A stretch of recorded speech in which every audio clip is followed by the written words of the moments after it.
Vamos a empezar.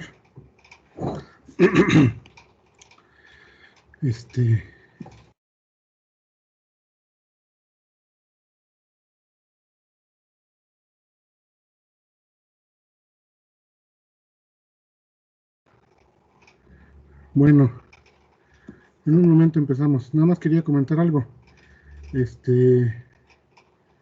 La jefa de grupo Remy le quería pedir de favor, ¿cuántas grabaciones guarda?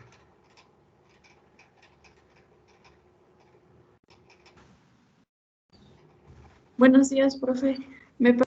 Buenos días. De hecho, creo que el compañero Tops nos apoya y bueno, otros compañeros graban y él modifica las grabaciones de las clases. Ujú. Bueno, quien esté grabando o algo, le quería pedir de favor que me haga unas capturas de pantalla de cuando tenemos clase. En algún momento, pues, donde esté cualquier figura o lo que sea. Si me pueden capturar unas 10 capturas, que hagan captura de pantalla y que me las peguen en un archivo en Word.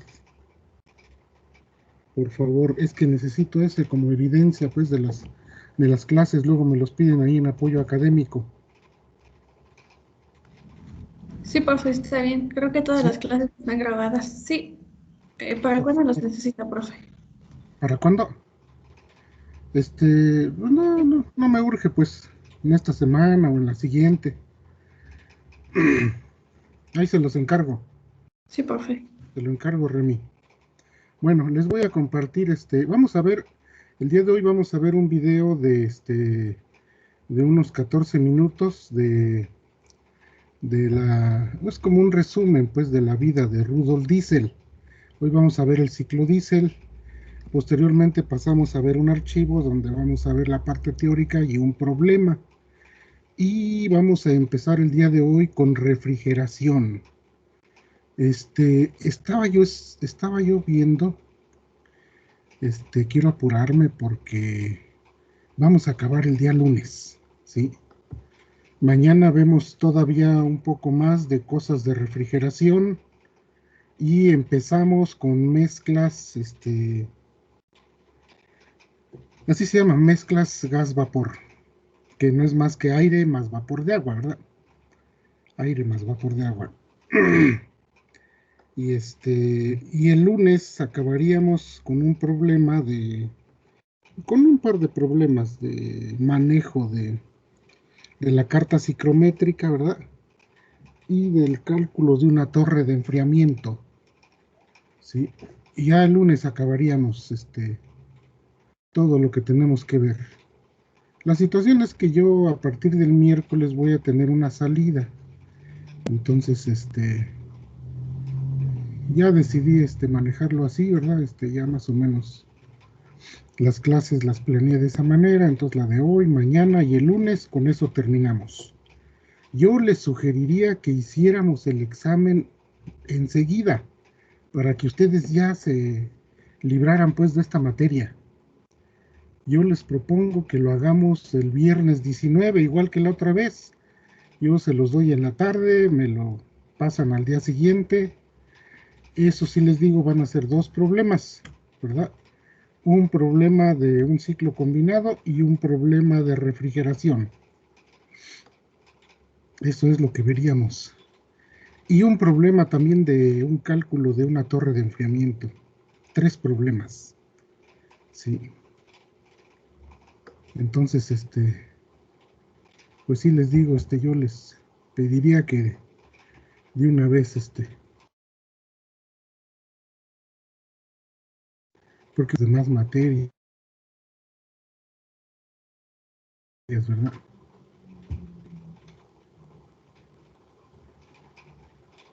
Ya están viendo la pantalla de YouTube, sí. Sí, Sí, profe, profe. se ve.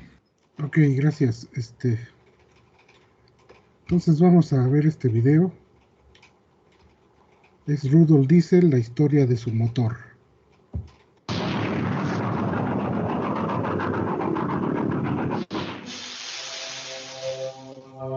A comienzos del siglo XX, las máquinas de vapor van ocupando los museos paulatinamente, reemplazadas por los motores diésel, que son más pequeños, efectivos y pueden utilizarse para todo tipo de aplicaciones.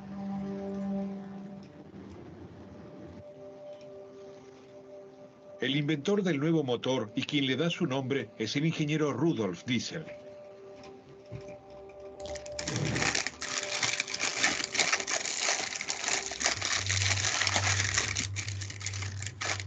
Rudolf Diesel era hijo de Theodor, quien viajó de Augsburg a París para trabajar de encuadernador. Allí nace en 1858 Rudolf Diesel.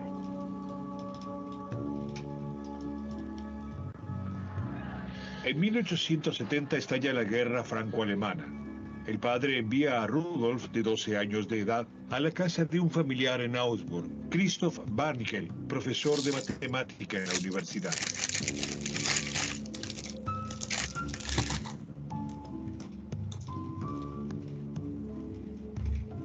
Diesel ingresa a Augsburg a la Escuela Industrial y de Oficios y termina siendo el mejor de su promoción. Esto requiere de su parte un intenso trabajo, pero el tener una formación profesional finalizada de forma estupenda es una de las bases de su plan de vida.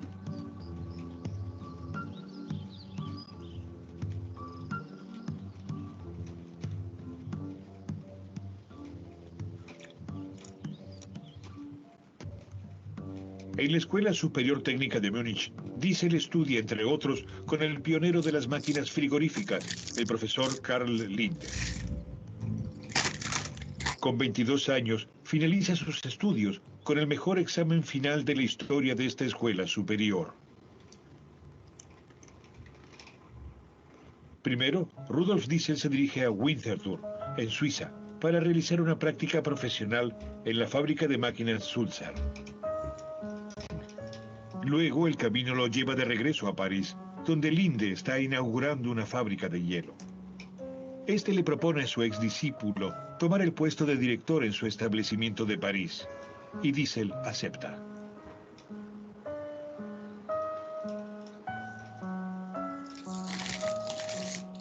Pero además de su trabajo para Linde, Diesel tiene en mente otra idea más.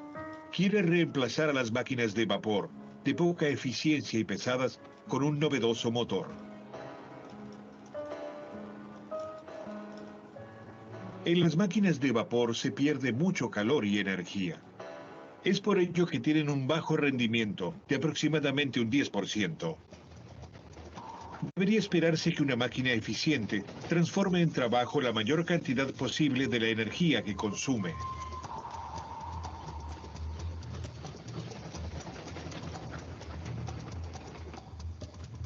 Durante 14 años analiza infinitas posibilidades en busca de un motor revolucionario que pueda reemplazar a la máquina de vapor. Y es su empleador, Karl Linde, quien le da el apoyo necesario.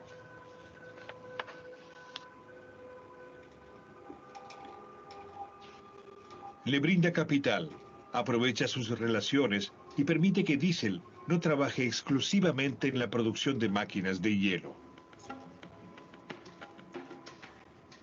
Y lo logra en 1892. Con 34 años, Diesel obtiene una patente para su novedoso proceso de trabajo para motores de combustión. Para ello sacó provecho de un fenómeno que ya había conocido en su juventud. Existían entonces encendedores neumáticos.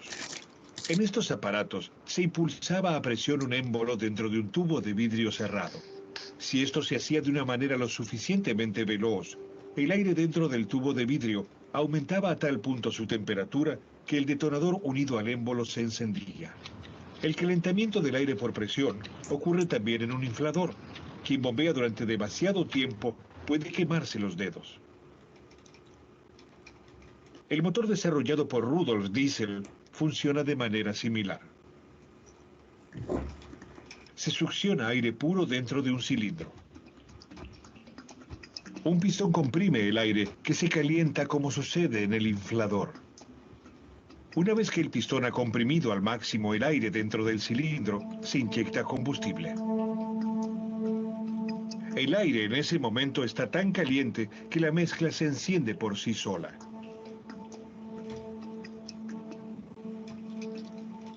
La presión de la explosión empuja el pistón hacia abajo, realizando un trabajo mecánico. Merced al nuevo impulso hacia arriba, el pistón expulsa fuera del cilindro el aire ya usado y vuelve a succionar, en su movimiento hacia abajo, otra vez aire fresco. Así el ciclo comienza de nuevo. Pero el motor de diésel no funciona todavía. Ha trabajado en él 15 años sin obtener un buen resultado. Linde pierde la paciencia y se rompe la relación entre ambos. Diesel obtiene el financiamiento de Heinrich von Buss, director en Augsburg, de lo que luego sería MAN. En poco tiempo aparecen motores experimentales y en 1895 logra que el primer motor marca Rudolf Diesel comience a funcionar y con un rendimiento más de 2 veces superior al de una máquina de vapor.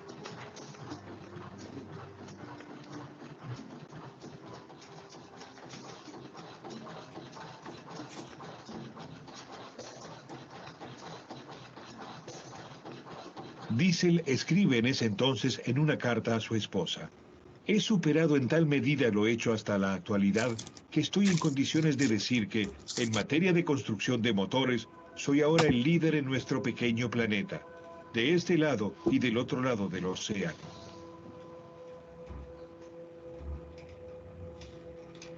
En 1898 se usa en la fábrica de cerillas de Kempten el primer motor diésel, el principio de un gran éxito comercial.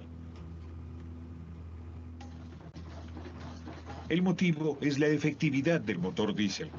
Obtiene, a igual consumo de energía, más potencia que todas las otras máquinas conocidas hasta entonces. Ha superado incluso al motor Otto.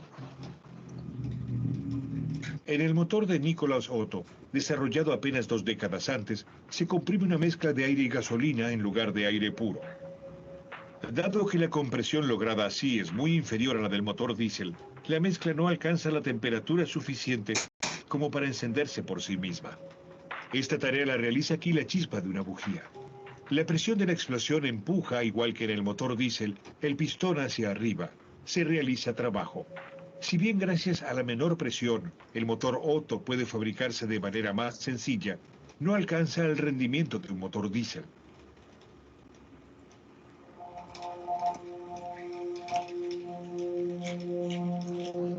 A esto se suma el hecho de que el motor diésel, desde el comienzo, ocasiona menores costos, tolera casi cualquier combustible.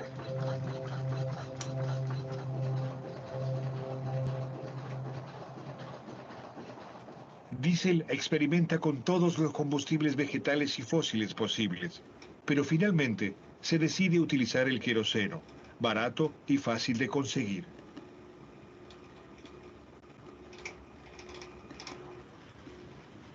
Los motores diésel modernos trabajan con combustibles con menor contenido de azufre.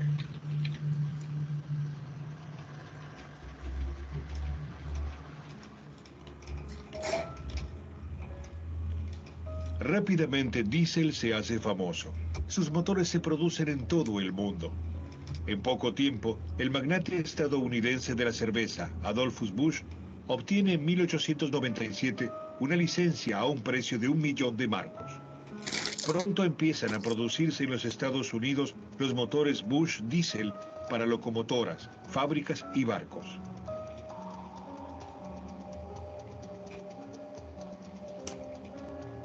Diesel está ocupado ahora solamente en la venta de sus motores y viaja sin pausa por toda Europa. Otros ingenieros siguen con el desarrollo del motor diésel y registran sus propias patentes. La familia Diesel se muda a una villa de la alta burguesía de Múnich. Aquí, Diesel intenta por medios legales impedir que se registren estas patentes, en lo cual invierte muchos esfuerzos y tiempo, pero casi siempre sin éxito. También el sueño que Diesel alimentaba, de un mundo solidario, en el cual los trabajadores se ayudaran mutuamente para poder sobrevivir en los duros tiempos de la industrialización, le llevan una buena cantidad de tiempo. Plasma sus ideas en el libro Solidaridad. En 1911 recibe en Turín, gracias a él, el título de Príncipe del Espíritu, pero no es mucho el éxito que obtiene con su idea. Siempre sobrepasado de trabajo, Diesel enferma pronto. Los procesos por patentes, las especulaciones y el costoso tren de vida de la familia devoran por completo el patrimonio del genial inventor sin que Diesel se dé cuenta. El haber tomado conciencia de que había perdido un patrimonio millonario se transforma para él en una catástrofe personal.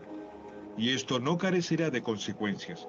En 1913, Rudolf Diesel desaparece sin dejar rastros durante el viaje a Inglaterra en el vapor Dresden. En su diario se halla una cruz en el día de su muerte. Aparentemente, Diesel eligió quitarse la vida como vía de escape a sus problemas. Diesel solo pudo ser testigo del principio de la marcha triunfal de su motor. En 1903, el primer barco propulsado por un motor diésel, el barco francés Petit Pierre, navega por el canal Rin-Magen.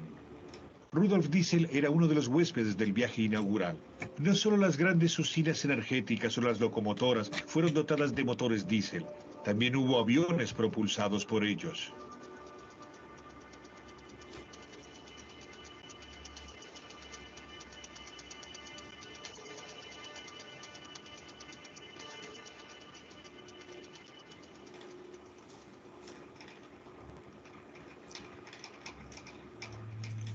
Hoy día, el motor diésel es la más importante fuente de propulsión, en especial para los barcos. Además, se emplean innumerables agregados diésel en todo el mundo para la generación de energía eléctrica. El motor diésel solo encontró dificultades en el tránsito urbano. Mientras que en MAN y Daimler-Benz se construían los primeros motores diésel para automóviles en 1924, bastante tiempo pasaría hasta que en 1935 apareciera en las calles con el Mercedes-Benz 260 diésel, el primer automóvil hecho en serie con motor diésel. Los motores diésel modelo tradicional eran demasiado ruidosos y pesados. Recién a fines del siglo XX, los ingenieros enseñaron al motor diésel buenas costumbres y templanza.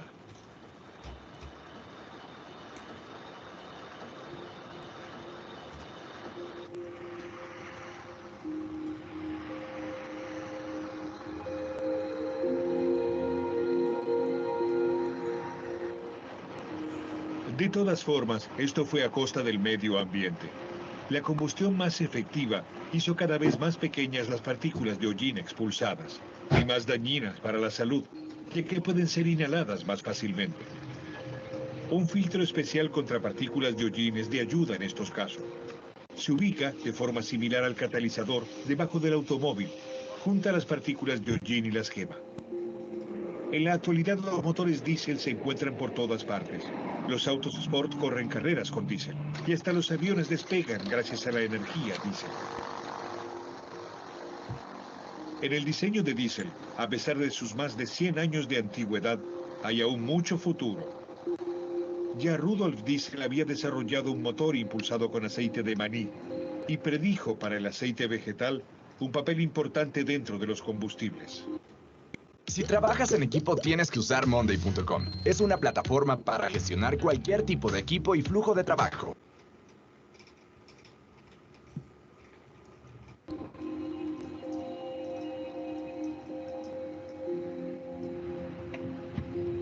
Ya sea con aceite para ensalada del supermercado o de la gasolinera, hasta ahora no hay nada más barato ni más ecológico que usar tecnología diésel con aceite vegetal.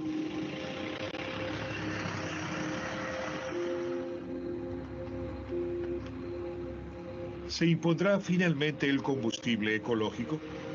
Sería la realización definitiva del sueño de Rudolf Diesel.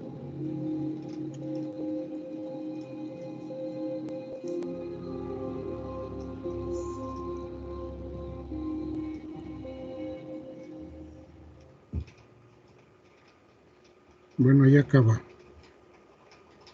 lo de Rudolf Diesel. Les voy a compartir la clase de hoy, que ya la Ya se las puse en el WhatsApp, ¿eh?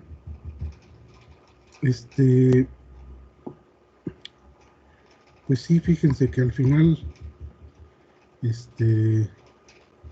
Rudolf Diesel, dicen que desapareció, ¿verdad?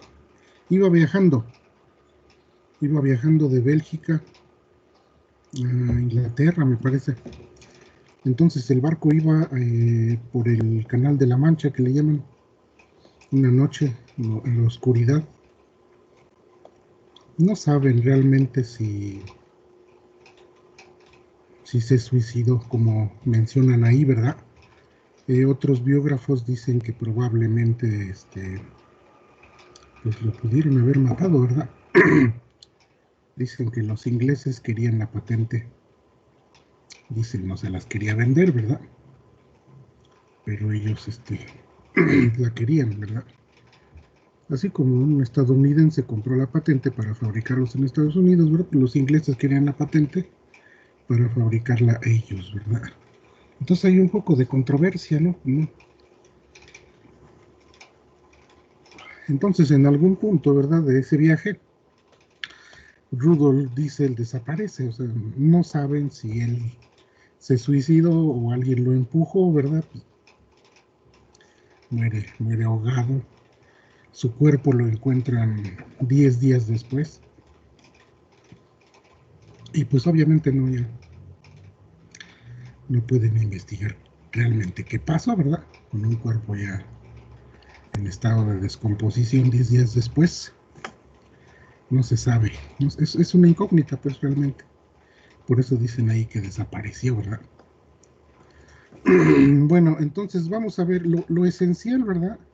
En los motores diésel es que el aire se comprime hasta una temperatura superior a la temperatura de encendido del combustible y la combustión inicia al contacto. Entonces aquí estoy poniendo dos figuras para que veamos cuál es la diferencia de un motor a gasolina y un motor a diésel, ¿verdad? En el motor a gasolina pues se comprime una mezcla, aire-combustible, y una vez que esa mezcla está comprimida se suelta una chispa por medio de la bujía, ¿verdad? Como ya todo está listo para llevarse a cabo en la combustión, ahí se dice que la combustión es instantánea en un motor a gasolina.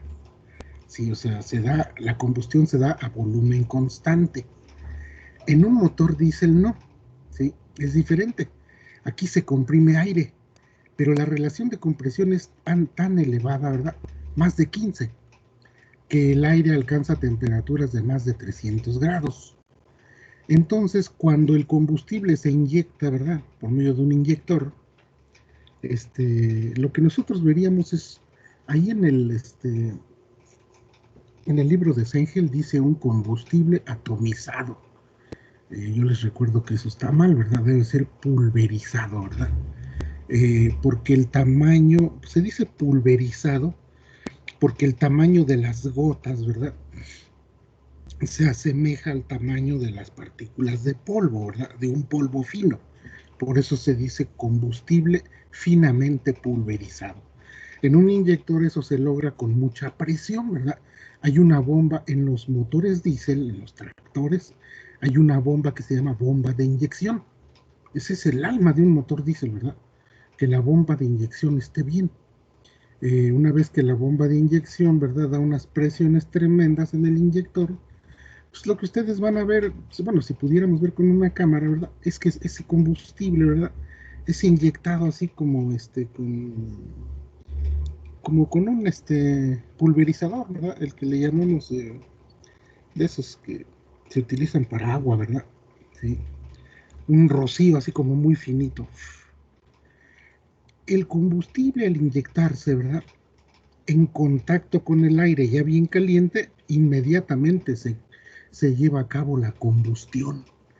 Entonces, inmediatamente, ¿verdad?, que se lleva a cabo la combustión, el pistón retrocede, ¿sí?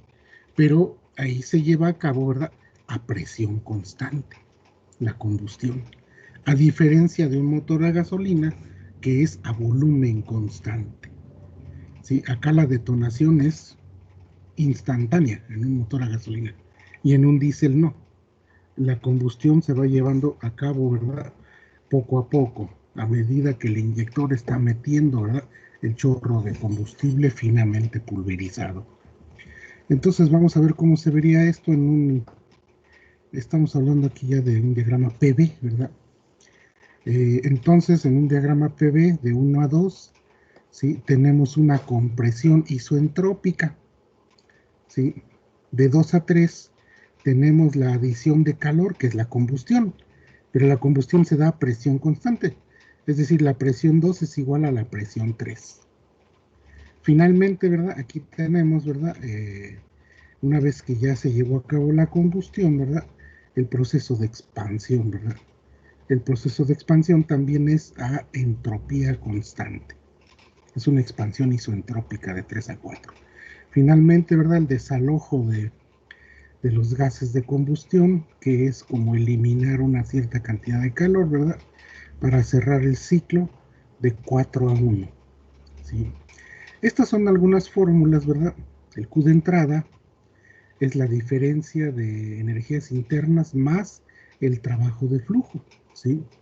Es decir, que aquí el Q de entrada, ¿verdad?, está relacionado con las entalpías.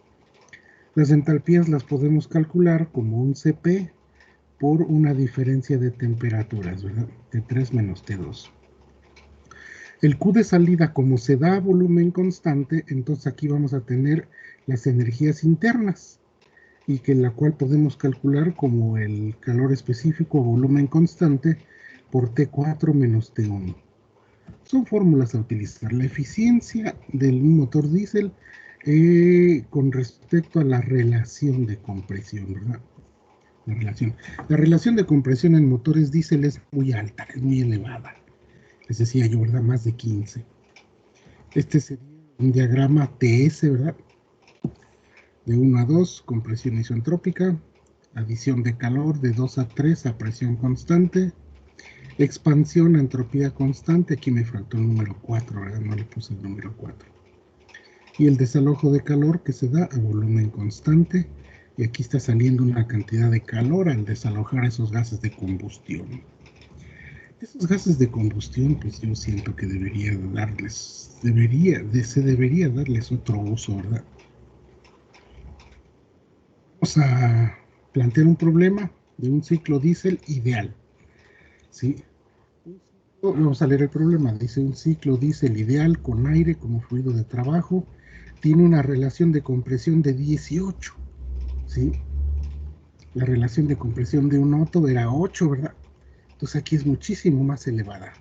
Y una relación de corte de admisión de 2. Al principio de la compresión, el fluido de trabajo está a 100 kilopascales, 300 kelvines y 1900 centímetros cúbicos. Pues esas son las condiciones del aire, ¿no? En el estado termodinámico 1, al inicio. Dice: utilizar las suposiciones de aire estándar frío y determinar la temperatura y la presión al final de cada proceso. La B, el trabajo neto. Y el inciso C, la eficiencia térmica del ciclo. Vamos a comentar algo acerca de la relación de corte de admisión. La relación de corte de admisión se dice que es el volumen 3 entre el volumen 2. Vamos a regresarnos al diagrama. El volumen 3 entre el volumen 2, ¿verdad?, es donde se está llevando a cabo, ¿verdad?, la combustión, ¿verdad? La combustión que se da a presión constante. Entonces regresamos acá. ¿Sí? Esta sería la relación. Nos están diciendo, ¿verdad? RC es la relación de volúmenes del cilindro antes y después del proceso de combustión. A eso se le llama la relación de corte. Y claro, para nosotros nos está diciendo que vale 2.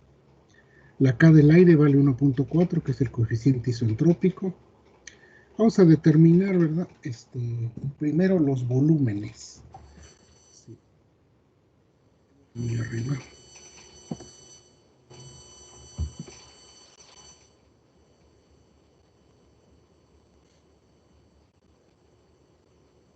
Quiero ver si se ve bien.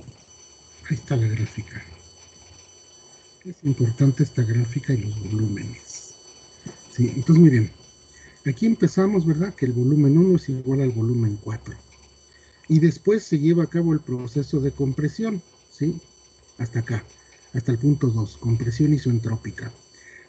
¿Cuánto es el volumen acá? Pues el volumen 2 va a ser el volumen 1 entre 18. O sea, es decir, el aire se comprimió 18 veces su volumen inicial, ¿verdad? ¿Sí? El volumen 2 es igual al, perdón, no, la presión 2 es igual a la presión 3, pero me están diciendo, ¿verdad?, que el volumen 3 es igual a 2 veces el volumen 2. ¿Por qué? Porque es el dato de la relación de corte, ¿verdad? Entonces, nada más. Con eso vamos a determinar los volúmenes. Volumen 1 entre volumen 2 es 18, que es la relación entre volúmenes, ¿verdad? El volumen más grande es la que está en el punto muerto inferior, ¿verdad? Es cuando captó todo el aire. Lo comprime 18 veces ese volumen, ¿verdad? Entonces ahí tenemos que B1 entre B2 es igual a 18.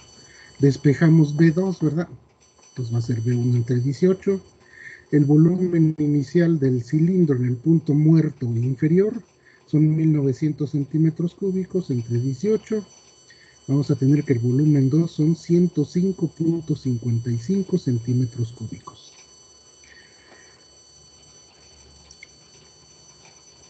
De acuerdo al dato del problema, ¿verdad?, nos dan que el volumen 3 entre el volumen 2 es igual a la relación de corte, ¿verdad? Pero tenemos una relación de corte de 2. Entonces ahí podemos obtener el volumen 3, ¿verdad? Es 2 veces el volumen 2. Y finalmente tenemos que el volumen 3 vale 211.11 centímetros cúbicos. El volumen 4 es el mismo que el volumen 1, 1900 centímetros cúbicos. Hasta ahí solo hemos calculado todos los volúmenes, para que posteriormente, ¿verdad?, en este problema solamente vamos a usar fórmulas, no vamos a usar CAT. Quise hacerlo así porque, para que vean ustedes, ¿verdad?, que también se pueden utilizar solamente puras fórmulas, ¿verdad? Vamos a analizar el proceso de 1 a 2, es una compresión isentrópica. Para un gas ideal, calores específicos constantes, se cumple que T2 es igual a T1 por B1 entre B2, que es la relación de volúmenes, que vale 18, ¿verdad? Esto elevado a la K menos 1, ¿sí? Entonces aquí despejamos, perdón, ponemos los datos. T1 son 300 kelvines, que son 27 grados Celsius, ¿verdad? B1 entre B2 vale 18 y esto elevado a la 1.4 menos 1, que serían 0.4. Esto me da como resultado que T2 es igual a 953.3 kelvines, ¿sí? Para las presiones se debe de cumplir algo similar, pero solamente que aquí nada más es elevado a la K. La presión 2 es igual a la presión 1 multiplicado por volumen 1 entre volumen 2 elevado a la K. La presión 2 es igual a 100 kilopascales, que es la presión 1, por 18, que es la relación entre los volúmenes, volumen 1 y volumen 2, elevado a la 1.4. Eso me da como resultado una presión de 5.719.8 kilopascales. ¿Sí? Vamos a...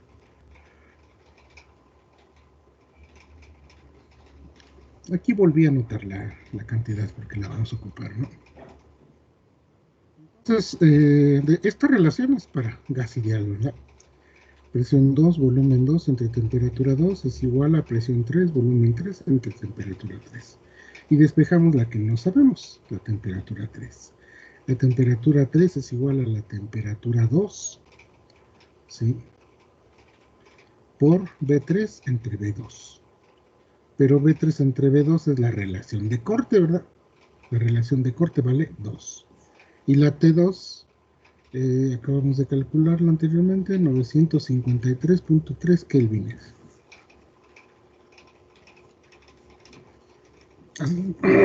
Perdón, haciendo esa operación, tenemos que T3 vale 1906.6 kelvines. Entonces ahorita en todos los procesos estamos calculando presión y temperatura. Eso de 3 a 4, lo que acabamos de ver ahorita es cuando se está agregando calor, ¿verdad? De 2 a 3. Ahora de 3 a 4 es la expansión isotrópica de un gas ideal. Retomamos la misma fórmula anterior, ¿verdad? T4 entre T3 es igual a B3 entre B4 elevado a la K menos 1. Ponemos nuestros datos. T3 es la que acabamos de calcular de 1906.6. Volumen 3 entre volumen 4. De acuerdo a los datos que tenemos, ¿verdad? El volumen 3 son 211.11 centímetros cúbicos entre volumen 4 que son 1900 centímetros cúbicos. Ya esa operación, o sea, ese cociente de los volúmenes elevado a la 0.4 y multiplicado por 1906.6 nos estaría dando 791.7 kelvines, ¿verdad? 791.7 kelvines. Y ahora P4, ¿verdad? P4 es igual a P3 por B3 entre B4, pero solo elevado a la K. Acuérdense que esa fórmula, cuando está en términos de la temperatura, el cociente de volumen está a la K menos 1, pero cuando es la presión solamente, ¿verdad? Entonces el cociente de esos volúmenes está elevado nada más a la K. ¿Sí? Para temperatura a la K menos 1, para presión a la K. Sustituimos, ¿verdad? La presión 3, la que calculamos hace rato. Volumen 3 entre volumen 4 elevado a la 1.4. Haciendo esa operación nos queda que la presión 4 son 263.89 kilopascales. ¿Sí? Y ahora procedemos a hacer el cálculo del trabajo neto. ¿Sí? ¿Qué se por ahí así? Antes de calcular el trabajo neto, ¿verdad? Vamos a calcular la masa. ¿Sí? La masa que tenemos ahí. Entonces, utilizamos la ecuación de estado, ¿sí? La cual despejada la masa va a ser PV entre RT. La presión inicial son de 100 kilopascales, que es donde está tomando el aire atmosférico, ¿verdad? El volumen, pero en metros cúbicos, sería 0.019 metros cúbicos. O sea, convertimos los 1900 centímetros cúbicos, ¿verdad?, en metros cúbicos. Luego ponemos la R del aire, que son 0.287 kilojoules por kilogramo Kelvin, y a una temperatura de 300 kelvines, que son los 27 grados Celsius. Eso me da como resultado, ¿verdad? 0.002206 kilogramos. ¿Sí? 1, 2, 3. 2.2 gramos. Bueno, el proceso de 2 a 3 es de adición de calor a presión constante, Q de entrada. Q de entrada lo vamos a calcular como la masa por la diferencia de entalpías, de la masa por el CP por T3 menos T2. Pero ahí ya conozco todo, ¿verdad? La masa, el CP del aire, ¿verdad? 1.005. Y con eso calculamos, ¿verdad? T3 menos T2, que son de acuerdo a los datos, 1906.6 menos 953.3. Haciendo esa operación nos queda que el calor que estamos metiendo, el calor de entrada, son 2.113 kilojoules. ¿Sí? Vamos a ver cuánto calor está saliendo cuando se desalojan los gases de combustión. El Q de salida, como era volumen constante, ¿verdad? Entonces era con un delta de energía interna. La masa por el CB por la diferencia de temperaturas, ¿verdad? Temperatura 4 menos temperatura 1. Sí. Las operaciones, el Q de salida es igual a la masa por el CB y por el delta T, ¿verdad?, en kelvines. Entonces primero tenemos la masa, 0.002206 kilogramos por 0.718 kilojoules por kilogramo Kelvin. Entonces luego tenemos la diferencia de temperaturas, 791.7 menos 300 kelvines. Ya haciendo esa operación nos queda un calor de salida de 0.7788 kilojoules. De esta manera el trabajo neto va a ser el calor de entrada menos el calor de salida. Haciendo esa operación nos queda solamente 1.334 kilojoules, el trabajo neto. La eficiencia térmica del ciclo diésel sería el cociente, ¿verdad?, del trabajo neto entre el calor de entrada. Haciendo esa operación nos resulta, ¿verdad?, 0.6314, la eficiencia de un ciclo diésel ideal.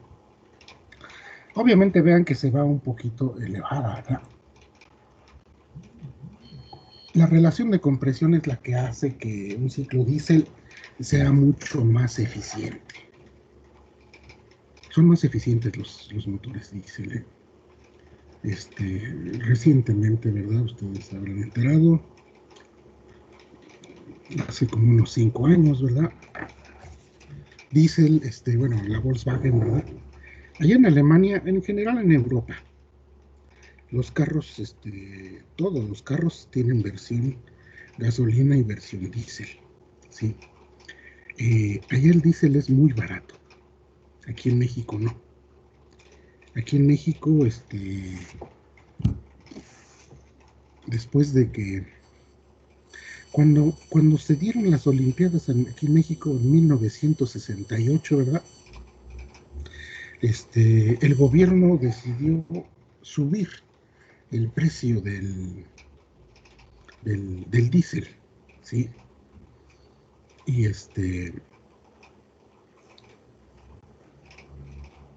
y el diésel es considerado un combustible barato, ¿sí?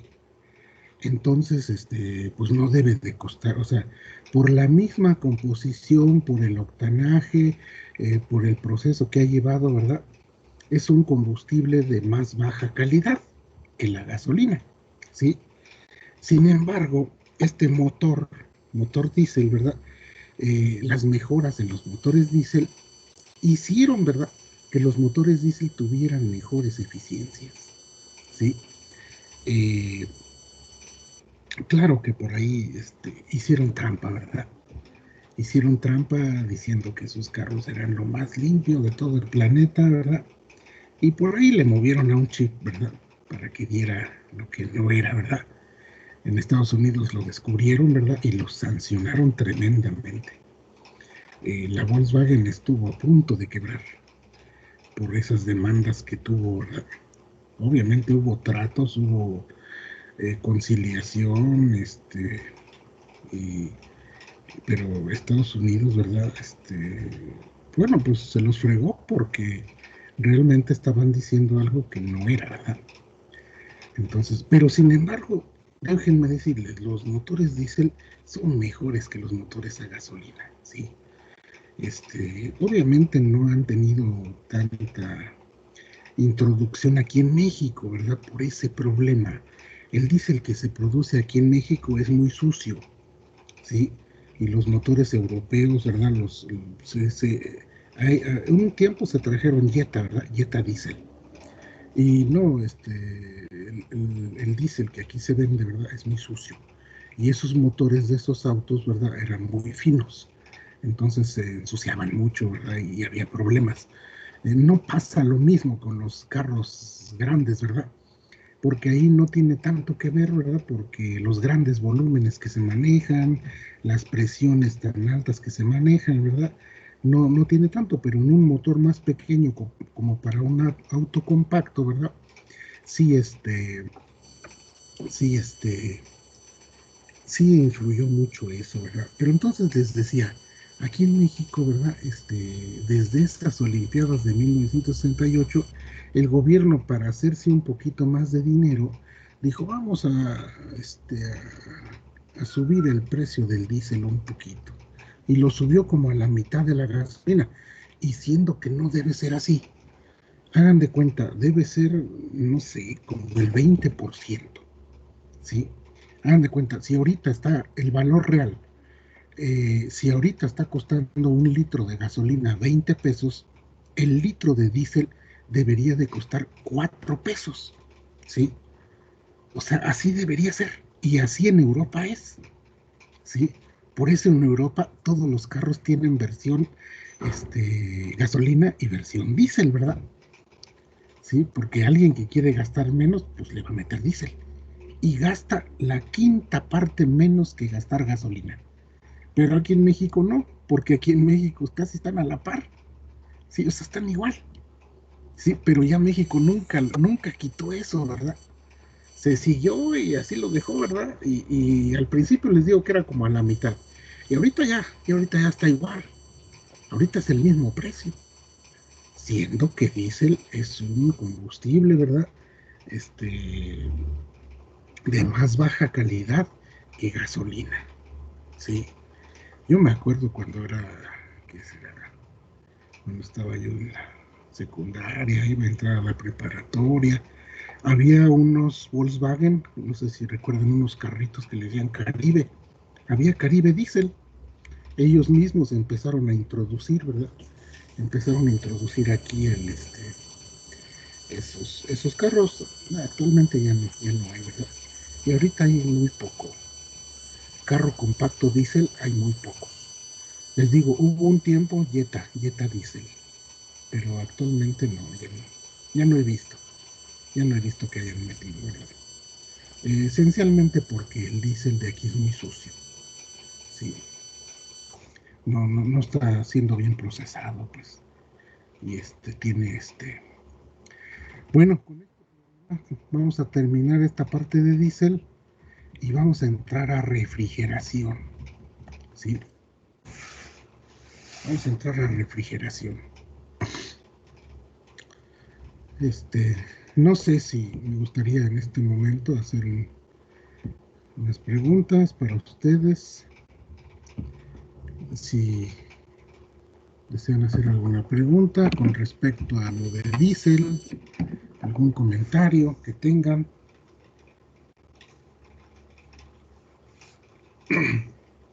Antes de pasar a refrigeración. Yo tenía esa duda, profe, de por qué no se implementaba el diésel aquí en México, pero ya la respondió.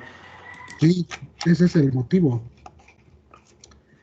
Ese es el motivo. Y fíjate que un tiempo sí se logró, porque se mejoró mucho. Había un diésel que le llamaban diésel centrifugado. Y el diésel centrifugado se le quitaban muchas partículas y era mucho más limpio. Y yo recuerdo un tiempo estuvo, pues Pemex lo estuvo, y obviamente eso fue en beneficio del medio ambiente, ¿no?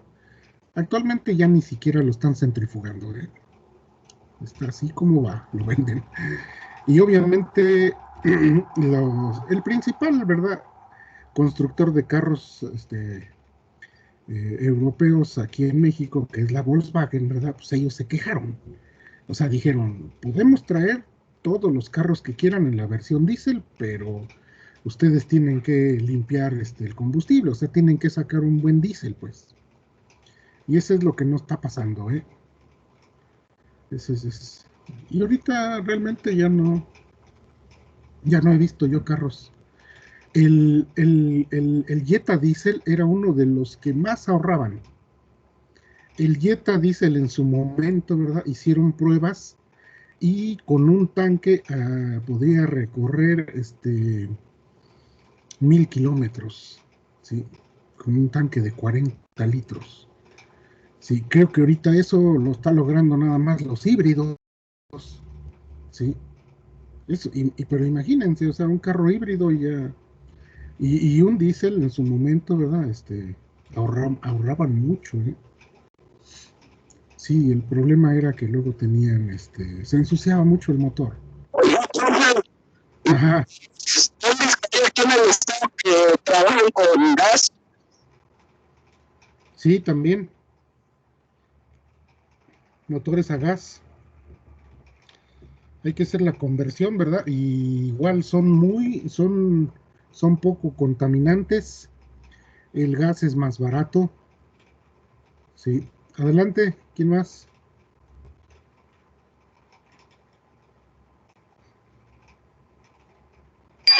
Pero ¿por qué no hacen los carros a gas, profe? No está tipificado bien porque solamente hay conversiones. Pues haz de cuenta, el carro que ya está lo conviertes. Y eso, hay empresas canadienses que hacen eso aquí en México. Por ejemplo, todos los micros bien viejos que ya están, todos tienen conversión a gas, ¿eh? Todos tienen conversión a gas ahorita en el DF. Yo particularmente les quiero comentar, yo voy a una gasera a cargar mi tanque de gas. Yo no les compro a los del carro que pasan luego porque pues una vez les compré y mi tanque me duró una semana, ¿no? O sea, lo dan bien, le quitan gas, pues, te venden menos y son una bola de ratas. Entonces yo voy directamente a una gasera. Claro, en la gasera hay que llegar y se forma ahí uno con el tanque, ¿verdad? Pero ahí llegan todos los microbuses, ¿verdad? A cargar gas. Sí. Las situaciones también depende mucho de... So, si hiciéramos una conversión, por ejemplo, les digo, las empresas canadienses que operan aquí en México haciendo conversiones, es porque Canadá tiene mucho gas. Allá en Canadá hay muchos vehículos que funcionan a gas. Por eso ellos vinieron aquí a hacer conversiones aquí en México. ¿Sí? ¿Cuál es la situación de que no haya masivamente o que digamos, vamos a apostar por el gas? Pues porque no tenemos gas. Tendríamos que comprar gas y eso ya sería una dependencia, en cierta manera. Profe, Sí, en el video mencionaba que de la máquina de vapor a la del diésel se incrementó, no sé si el doble o el triple del rendimiento, de la eficiencia. Entonces, sí, después mencionó que la desventaja fue que los contaminantes para la persona eran mayores. No sé si hubo alguna otra desventaja de pasar de vapor a diésel. la principal desventaja, Sí, pues la desventaja es que los diésel ya estaban quemando combustibles a base de hidrocarburos. Ven, las primeras pruebas que hizo Rudolf Diesel fueron con aceite de cacahuate. Pero cuando le dijeron, mira, este es el queroseno, ¿verdad? El queroseno es el diésel, pues. Ya posteriormente se le puso diésel porque fueron utilizados en motores diésel, ¿verdad? Sí, y entonces es por eso, ¿verdad? Pero las máquinas a vapor, pues casi todas estaban funcionando con leña, con carbón. Desde el punto de vista ambiental es mejor quemar leña y carbón, ¿verdad? Que quemar un combustible fósil, de origen fósil, pues. O sea, como la gasolina, como el diésel.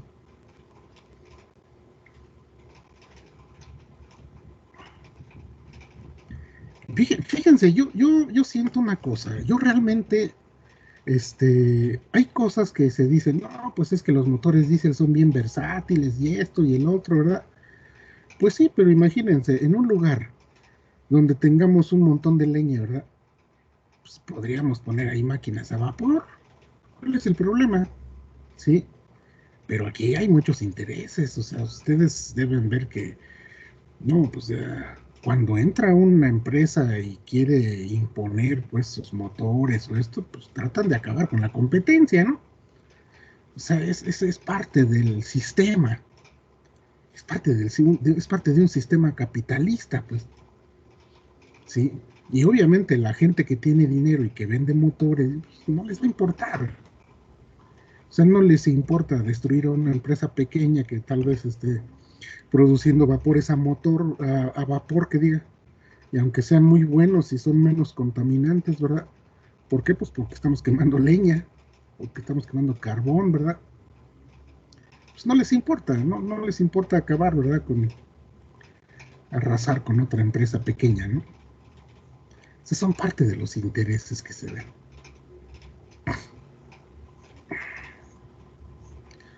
¿Alguna pregunta más antes de pasar a refrigeración?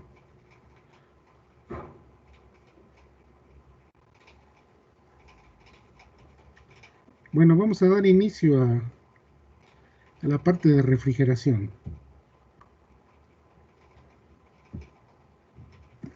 Vamos a hacer un breve recordatorio del Carnot inverso, ¿sí?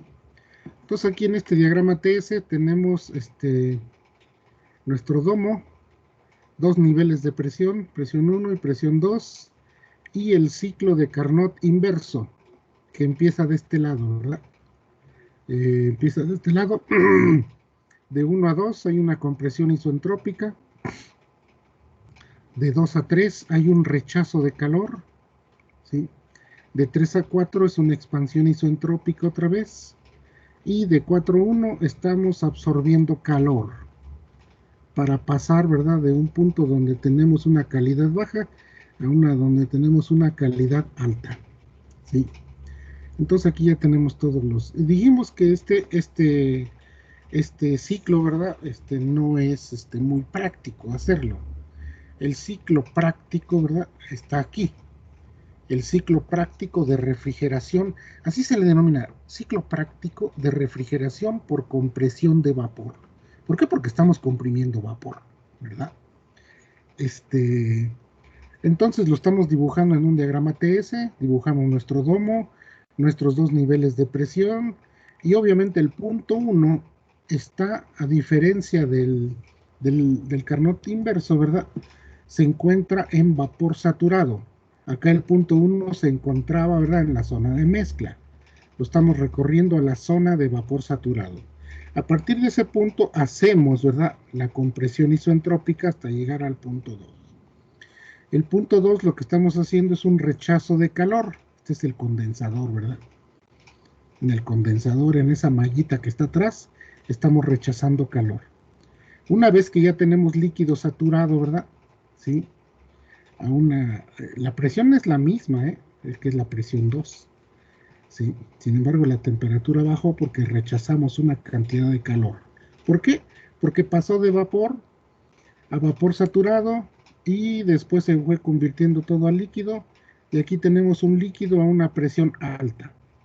Hacemos el proceso de estrangulación, ¿verdad?, en una válvula de estrangulamiento, y el proceso es isoentálpico, ¿sí?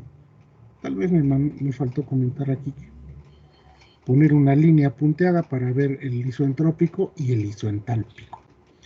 Entonces aquí en este punto, ¿verdad?, donde tenemos la válvula de estrangulamiento, ¿verdad?, baja bruscamente la presión y también baja la temperatura, hasta tener niveles, ¿verdad?, de temperatura muy baja que me permitan absorber, ¿verdad?, calor de los alimentos o de las cervezas que vaya a enfriar, y todo ese calor va a hacer que esto se convierta en vapor.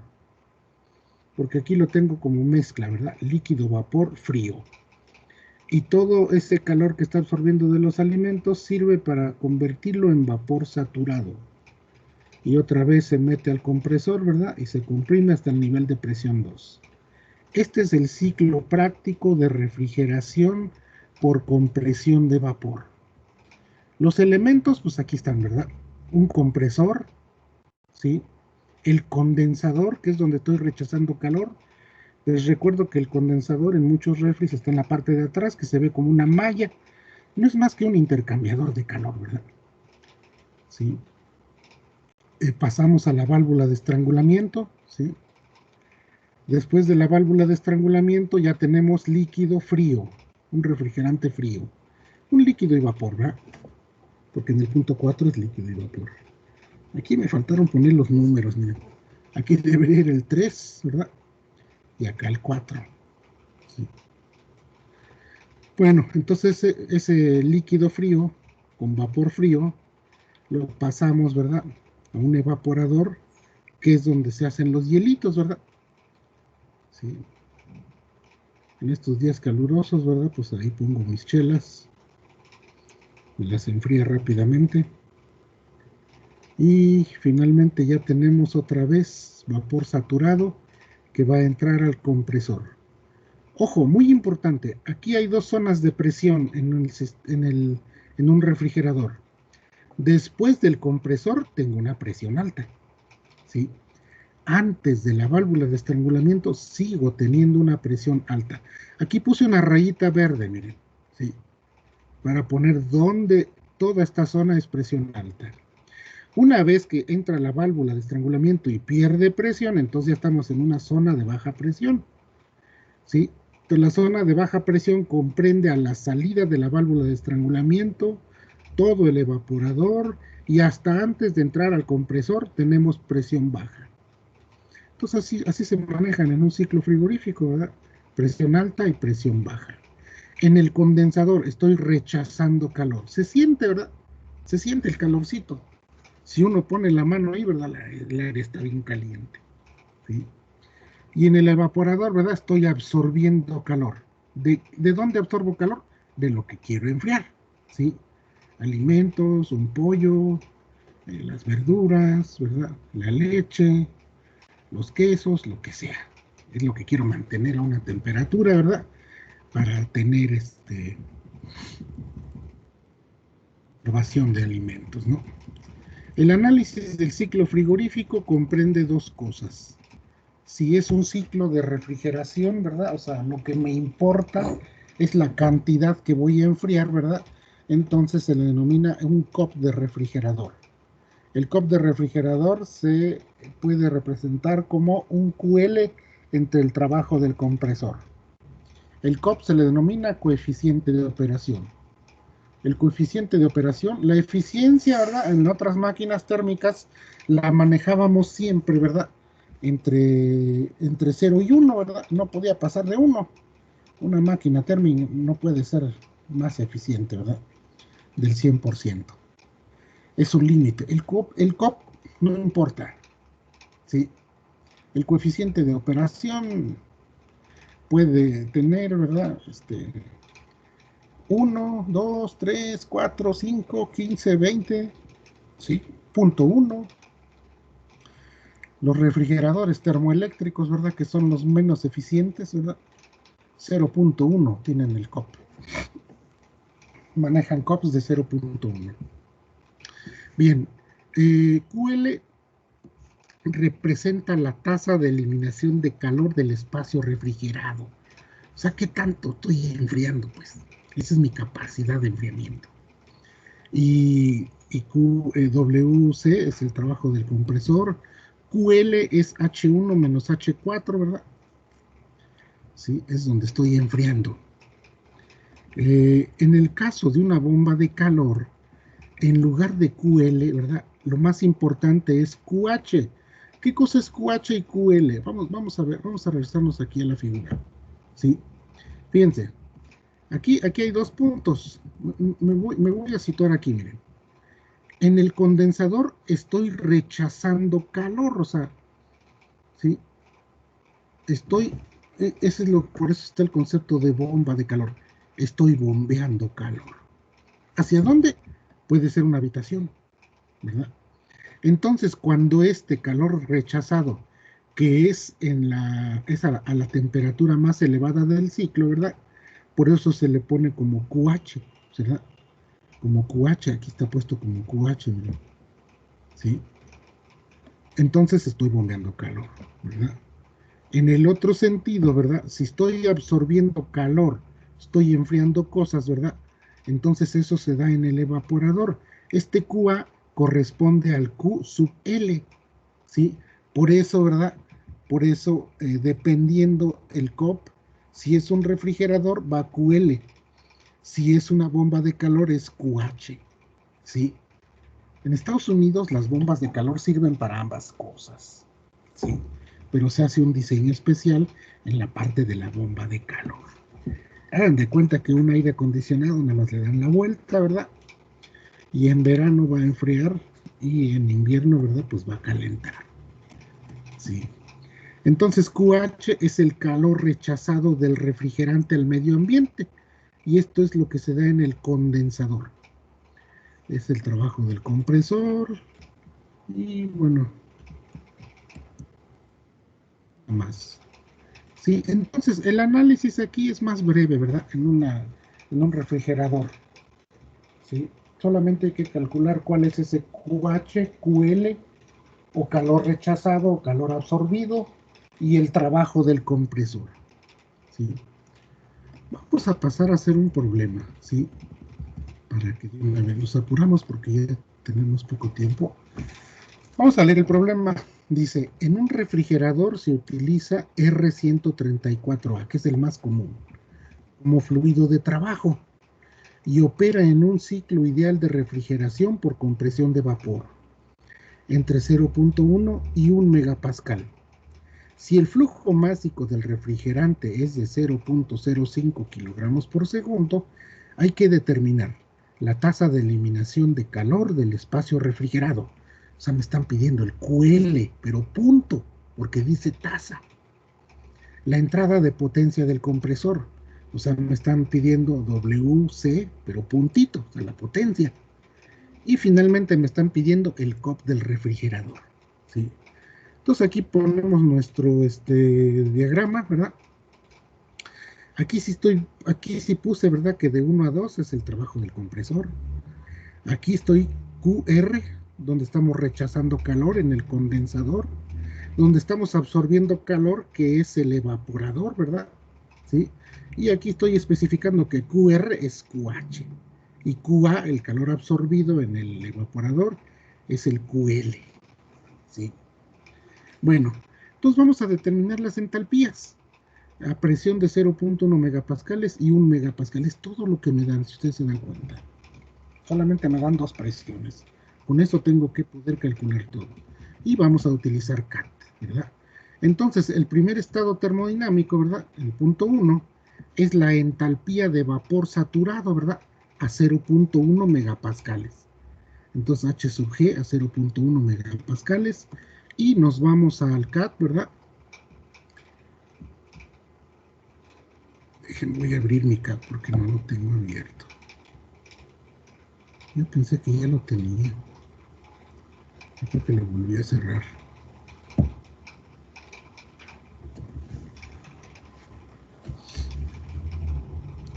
Ahí está el CAT. Entonces me voy a la opción de propiedad de saturación, ¿verdad? Porque es vapor saturado, ¿sí? Y hacemos un cálculo. A una presión, ¿verdad? De 0.1 megapascales, 0.1, y ya está. Y me interesa la de vapor saturado, 382.6. Y anoto la de entropía específica, ¿verdad? ¿Por qué? Porque con ese me voy a ir al siguiente. Como es un proceso de compresión isentrópica, entonces la entropía 1 y la entropía 2 son la misma, ¿verdad? Y es la que anoté acá, miren. Entonces aquí ya tengo 382.6, que es la entalpía 1. Anoto la entropía 1. Y en el estado termodinámico 2 voy a entrar con presión de 1 megapascal, pero con la entropía, la 1, ¿verdad? La 2 es igual a la 1, 1.747. Con estos dos datos voy a entrar al CAT, ¿verdad? Para calcular esta H2 de 430.5. Me voy al CAT. Ahora ya no es una propiedad de saturación, tengo que cambiar, es una propiedad general. ¿Sí? Hago un cálculo. ¿Sí? ¿Qué es lo que tengo? Presión y entropía. ¿Sí? ¿Qué presión? 1 megapascal. ¿Qué entropía? La entropía de 1.747. 1.747. Es la entropía en el estado termodinámico 1, ¿verdad? Pero como el proceso es isoentrópico, pues entonces ya está. Entonces nos dice que la entalpía específica es de 430.5. ¿Sí? Bien,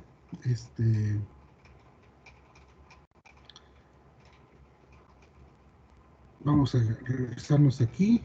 El estado termodinámico 3. El estado termodinámico 3 vuelve a ser líquido saturado a 1 megapascal. Me voy a regresar a la figura. ¿Sí? Ahí está. El estado termodinámico 3 es líquido saturado a 1 megapascal. Entonces me voy al cálculo, ¿verdad? El cálculo requiere, ¿verdad? son 255.5. Entonces tengo una presión de 1 megapascal. Pero aquí tengo presión y... ¿qué más tenía? Ah, no, estoy mal, muchachos. No es propiedad general, es de saturación, porque quiero la de líquido saturado. ¿Sí? Hacemos el cálculo. La presión ahora es de 1 megapascal, la presión más elevada del ciclo. Y la del líquido saturado me interesa, 255.5. ¿Sí? Ahí está. Aquí me va a interesar otra cosa. Bueno, la entalpía, es la 3. Acuérdense que aquí la entalpía, ahí está, 255.5. ¿Cuánto vale la entalpía en el estado 4? Pues la misma, ¿verdad? La 3 y la 4 valen 255.5 kilojoule por kilogramo. Para el estado termodinámico 4, pues nada más pongo la entalpía. Y punto. Ahora vamos a proceder al análisis del ciclo frigorífico.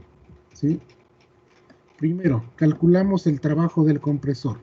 H2 menos H1. Con lo que hemos obtenido, 430.5 menos 382.6 para obtener 47.9 kilojoules por kilogramo. Aquí inmediatamente vamos a calcular la potencia del compresor. La potencia del compresor es el trabajo del compresor multiplicado por el flujo másico. Entonces ponemos los 47.9 kilojoules por kilogramo multiplicado por 0.05 kilogramos por segundo. Esto me da 2.395 kilowatts. ¿Sí? Siempre les comento a mis alumnos, o sea, fíjense, por ejemplo, nosotros estamos haciendo un cálculo de un ciclo frigorífico, pero ya en la realidad, ¿de qué tamaño es ese refrigerador? ¿Sí? Primero me debo de observar dos cosas. ¿Cuánto flujo másico tengo? Fíjense, 50 gramos por segundo, ¿verdad? Es mucho. Quiere decir que este es un enfriador grande. También me puedo dar cuenta por la potencia. 2.395 kilowatts. ¿Sí? La potencia, acuérdense que ese es el compresor. Entonces este es un compresor grandísimo. ¿Sí? Convertido a caballos me daría que son aproximadamente 3.21 HPs. Aquí es HPs. No se logra ver bien ahí pero es HP. 3 caballos. Un motor de 3 caballos es un motor muy grande. ¿Sí? ¿Saben cuánto es el motor de un refrigerador de casa, verdad? Los normales, no muy grandes, ¿verdad? O sea, tienen 1/3 de caballo. ¿Sí? Funcionan con 1/3 de caballo. Entonces, este es de más de 3 caballos. O sea, casi es una cámara frigorífica. ¿Sí? Es un cuarto de enfriamiento. Es un gran espacio. Entonces, me puedo dar cuenta de eso. Por la cantidad de gramos, 50 gramos por segundo de refrigerante están circulando ahí. ¿Saben cuánto circulan en los refrigeradores domésticos? Entre 5 y 8 gramos por segundo de refrigerante. Entonces siempre hay que considerar eso, el flujo másico y la potencia del compresor, para darme cuenta de qué tan grande es ese sistema de enfriamiento. ¿Sí? Bueno, entonces aquí el inciso B lo ponemos, ¿verdad? La potencia del compresor, 2.391 kilowatts debe ser. Aquí me equivoqué, miren. Aquí sí está bien puesto, pero ya cuando lo puse aquí no pueden ser watts, son kilowatts. Bien. Vamos a ver la tasa de eliminación de calor del espacio refrigerado. Acuérdense que el espacio refrigerado, ¿verdad? Donde tengo más frío, donde tengo la menor temperatura, es el QL, ¿verdad? Q sub L, que lo pongo como calor absorbido, ¿verdad? Eso es igual a la entalpía 1 menos la entalpía 4. Ponemos los valores de las entalpías. Eso me da 127.1. Lo multiplico por el flujo másico, ¿verdad? y me da 6.355 kilowatts. ¿Sí? Eso se define, ¿verdad? Como la tasa de eliminación de calor del espacio refrigerado. Esa es mi capacidad de enfriamiento en kilowatts. ¿Sí? La otra sería que lo viéramos como qué tantos kilojoules por segundo se están removiendo, ¿verdad? ¿Sí? También se puede ver así.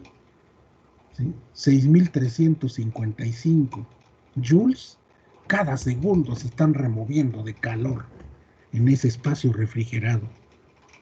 Y finalmente calculamos el COP del refrigerador, que es el QL entre el trabajo del compresor.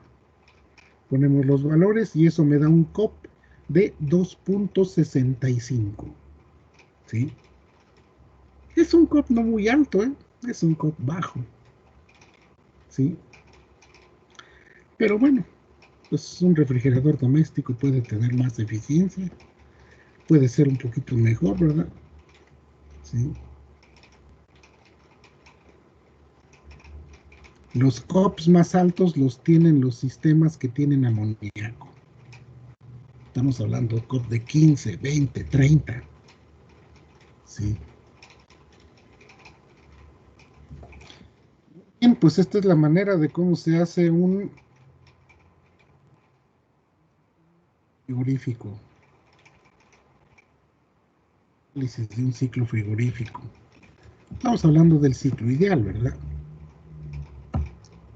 Díganme si tienen alguna pregunta, algún comentario.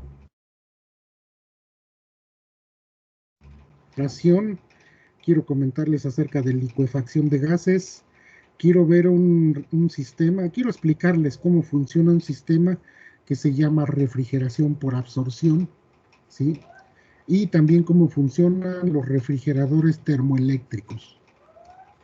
Eso es lo que vamos a ver el día de mañana. Y si podemos, empezamos mezclas de gas-vapor. Les comento, el último tema, así se llama, mezclas de gas-vapor. El aire en que nosotros estamos inmersos, ¿verdad? Es una mezcla. Aire, que es gas, más vapor de agua. ¿Sí? En donde quiera que ustedes estén, por muy seco que esté, por lo menos aquí en México, ¿verdad? Va a haber una pequeña cantidad de vapor de agua. ¿Sí? En Sonora, donde hace mucho calor, ¿verdad? Y no es húmedo, tenemos vapor de agua. ¿Qué porcentaje? Pues puede ser bajo, 10%, 15%, ¿verdad? En el trópico, pues podemos tener 100% de humedad relativa. Entonces, eso es lo que se le llama mezcla gas-vapor. Aire más vapor de agua. ¿Sí? Entonces, ¿verdad? El manejo de esa mezcla para procesos de acondicionamiento de aire, ¿verdad? Así se llama, ¿verdad? Erróneamente dicen aire acondicionado. No, se debe decir procesos de acondicionamiento de aire. ¿Sí? Estoy acondicionando el aire, ¿verdad? Para sentirme bien. ¿Sí? Dicen que el ser humano se siente bien, ¿verdad?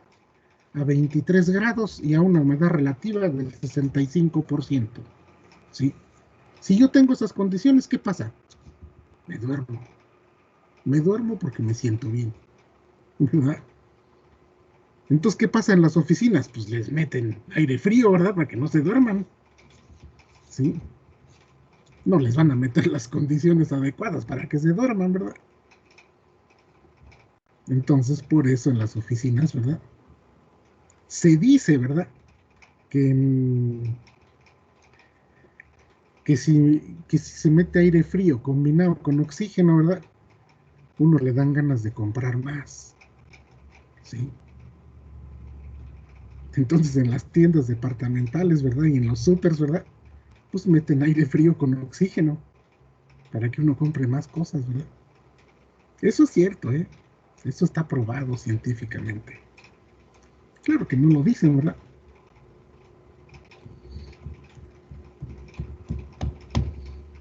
Preguntas, comentarios.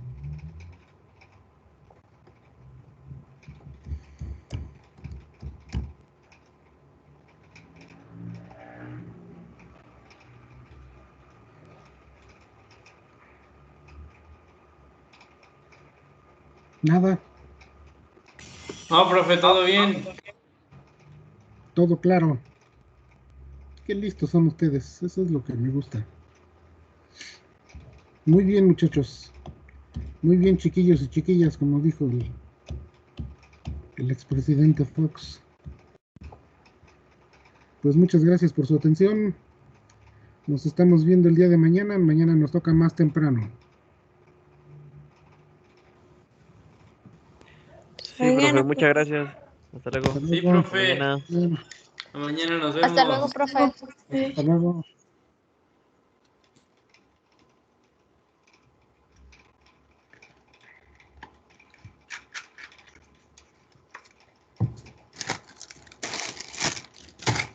¿Quién inició la grabación para que la corte?